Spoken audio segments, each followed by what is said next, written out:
May mga araw na parang ang bigat bumangon, yung tipong kahit kumpleto ang tulog mo, pagod pa rin ang kaluluwa mo. Ngumingiti ka sa harap ng iba, pero sa loob mo, may unos na hindi mo maipaliwanag. Tahimik pero maingay ang isip. Maraming tao sa paligid pero pakiramdam mo nag-iisa ka.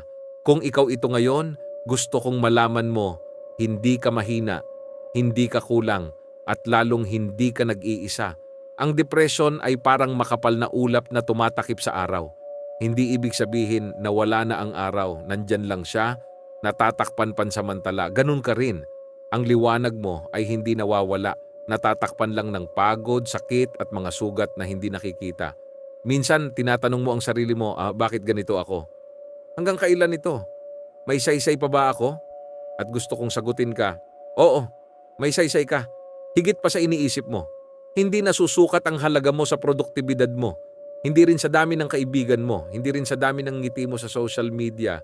Ang halaga mo ay dahil ikaw ay ikaw, may puso, may pangarap, may kwento.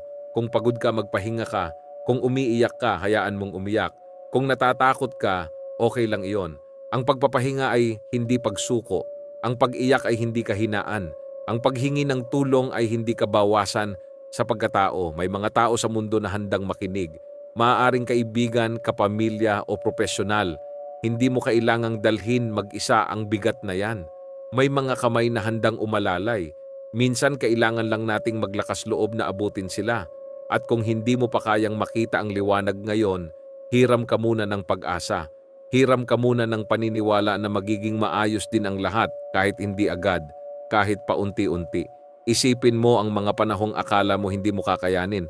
Pero kinaya mo, nandito ka pa rin. Humihinga, lumalaban kahit tahimik. Ibig sabihin, may lakas ka. Baka hindi mo lang napapansin. Isang araw magugulat ka na lang o mas magaan na. Hindi perpekto, hindi biglang masaya, pero mas kaya na. Mas malinaw na, mas may pag-asa na. Hanggang sa dumating ang araw na masasabi mo sa sarili mo, salamat, hindi ako sumuko.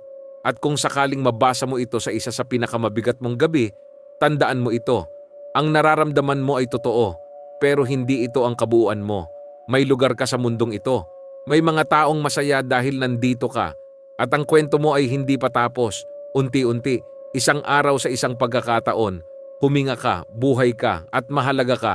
At naniniwala ako, makakakita ka rin ng liwanag.